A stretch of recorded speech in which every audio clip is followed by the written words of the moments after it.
Hey guys, this is Mika. It's been a bit since I put together a guide, but I would like to do a guide on IGVG. IGVG is a very interesting class, which I think has gone from one of the strongest classes in the game to weirdly at its weakest point as of recent. And now I think it's starting to get more popular and people are finally realizing how to play it. The whole play style of IGVG has changed a bit. Before there was like this giant window where you can just perma-lock people, they would be stuck in place, and then your bruisers would like kind of slowly kill them. Now with the tempo of the game being so much faster pace, instead of having to play like a really passive debuff role, IGVG has kind of transformed into a very catchy style where you're looking to stagger people right before detonates happen so people can't use their dodge, and that results in a lot of bruiser deaths, and then you can follow that up with the disease that you have, and that just really makes it difficult for other people to live clump fights if you time your abilities well. That being said, with IGVG, the older style that still works is you can play passive and follow your bruiser.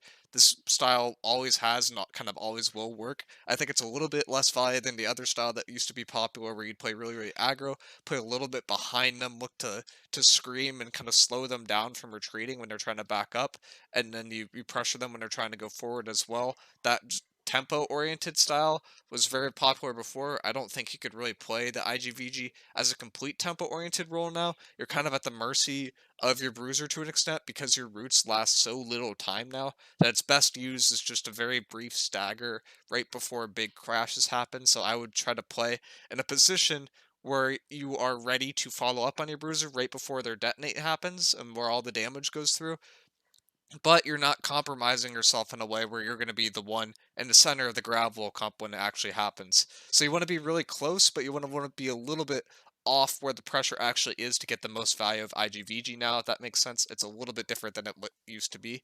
In terms of what you should be looking for in terms of gear, I would say the two main variants of IGVG right now are heavy and medium. Both of them tend to run above 250 con.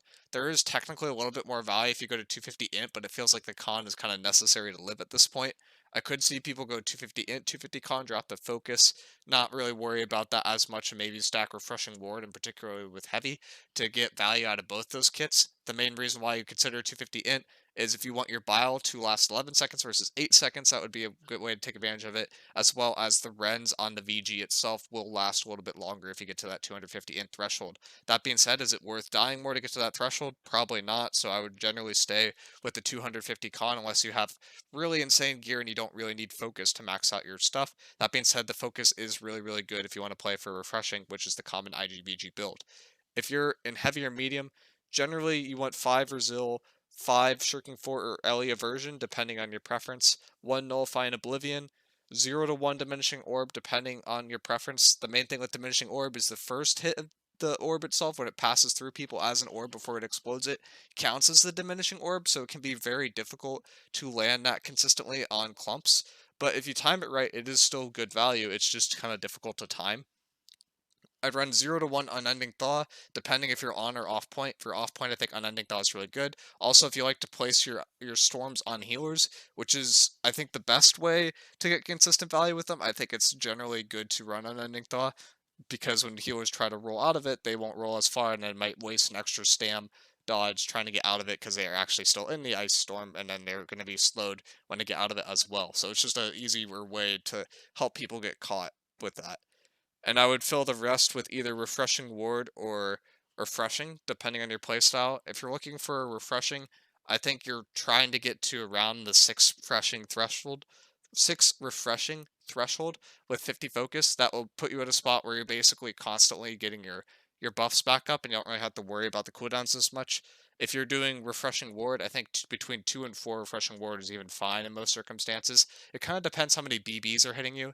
If BBs are hitting you, refreshing ward can be a lot better and you don't have to allocate as many perks. If they're not hitting you, then often refreshing can feel a lot better on IGVG.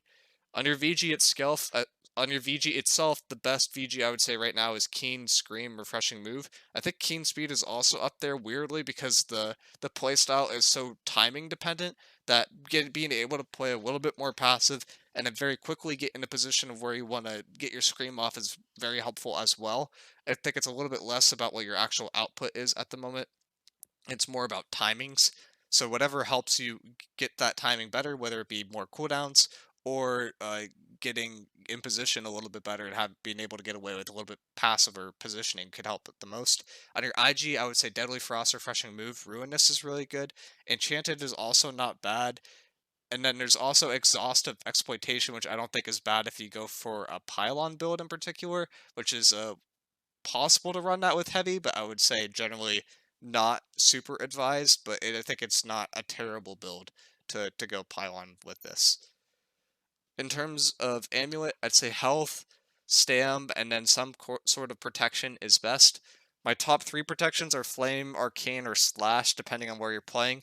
If you're on point, I find it weirdly best right now to go for Arcane protection, because a lot of the times when you're dying, it's to detonates, but Slash is also really good because a lot of the damage is usually melee oriented, and they tend to have like their Great Axe out when they go for stuff.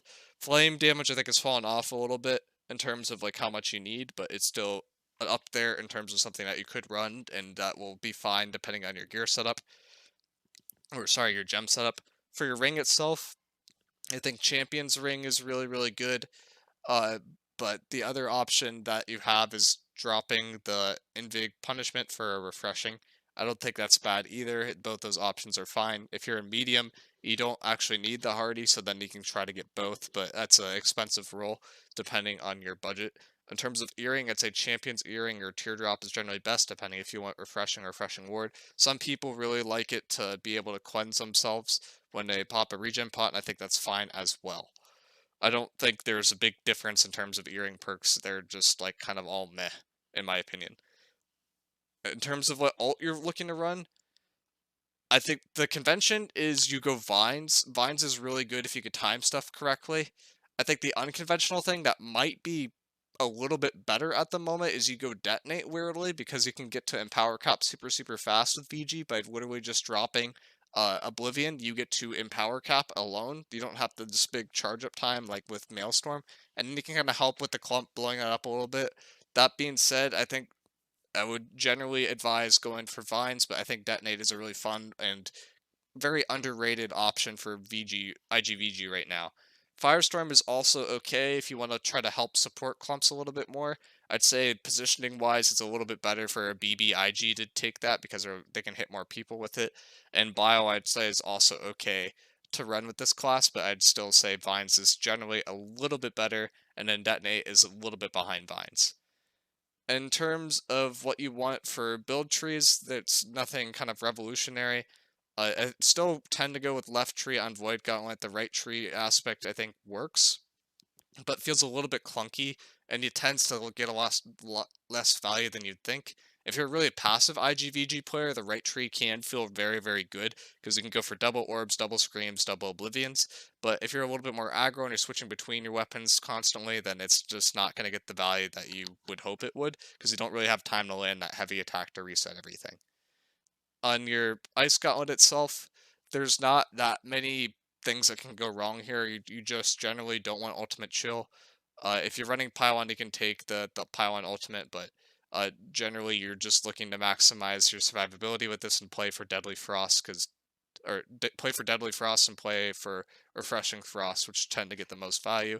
You spam those Ice Showers because Ice Shower is still one of, if not the best crowd controlling ability in the game, debatably behind Gravwell, depending on who you ask, and they're just super high value to use that in your kit and get a lot of value out of that effectively.